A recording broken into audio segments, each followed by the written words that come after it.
It's a Caterpillar. I think it's a 730. I'm not for sure. Articulating dump truck, but for our configuration, it's a water truck. Sprays real good. Got a hydraulic leak. All you guys missed was I took that exhaust off, which is right here, just to give me some access. And where we're going to be working is right in here.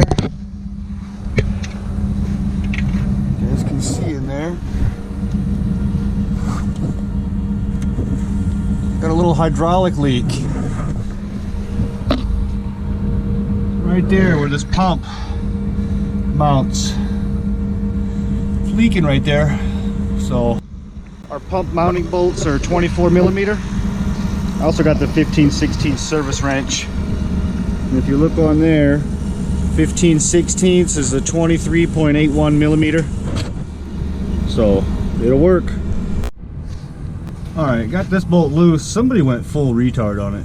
If you have to stack two wrenches together to crack a bolt loose, something went terribly wrong. And of course there's no room to get a socket or anything in here with a long ratchet. So now I just got to figure out how to get to this bolt on the other side of the pump. You guys can see over there.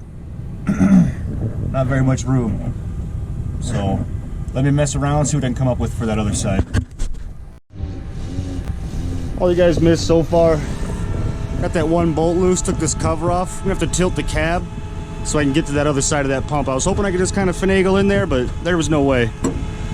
So I'll show you guys how to tilt the cab. Got one cab pin right here. Here's your keeper.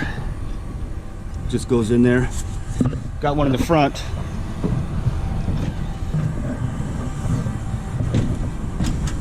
Right here. This one's easier to see, got the sun on it. Yeah, took the keepers out. Could jack the cab up a little bit, get these pins out. Got our bolt out. Right there it is. I already started moving the pump back just a little bit. So, I'll pull it all the way out. Pretty sure it's this O-ring here and the face of that pump that's leaking. We'll pull it out of there without destroying anything. And I'll pull that O-ring out. We'll do a little inspection on it so we can verify that was the root. Here's our O-ring, no cuts or anything, surprisingly. Had to call in Clancy. A little backup. Needed the big guns to get that pump out. There it is with the pump out. Slid it back just enough to get that O-ring. That thing's made out of heavy. It's after lunch now, back from parts. It's our old O-ring. Surprisingly, I did not see any spot where it was cut or torn. And then here's our new O-ring right beside it. So we'll get her swapped out, start buttoning this machine back up.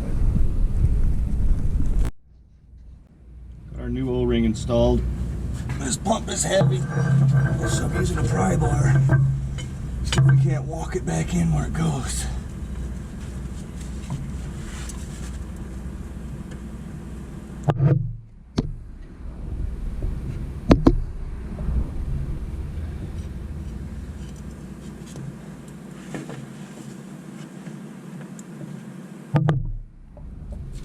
Come on, baby.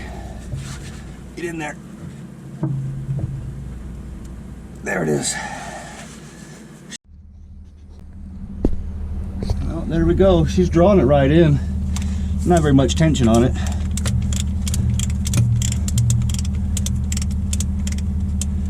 Get her about right there. We'll let the bolts do the last of it because we don't want to cut that O-ring that we put in there. And I looked inside of here. It's got a pretty good little chamfer where that O-ring goes, so there's no real sharp edges to cut it. But we would hate to do all this work again.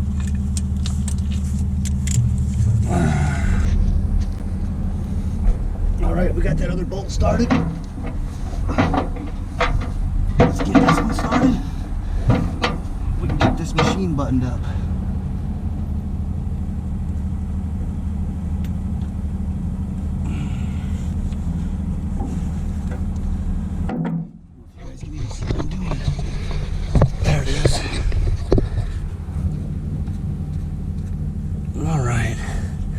been wrenching on this thing. So far, I'd say total repair, we're in probably right around 7 hours on this.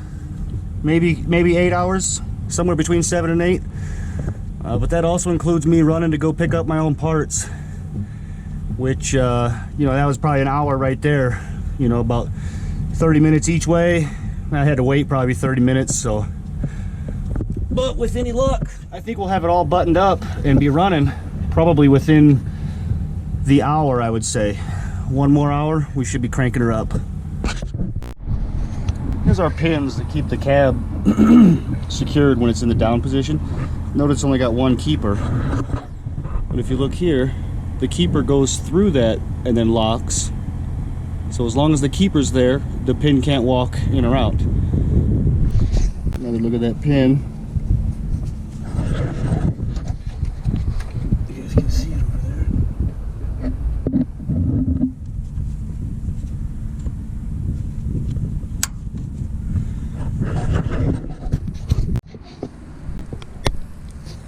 Well, to close out this video, like we thought she was leaking right there.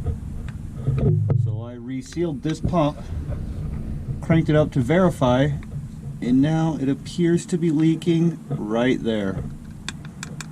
Between the halves, the transmission and the torque converter. That seems to be where our oil is coming from. Unfortunately, I don't know for sure now if it was actually leaking from the pump to begin with.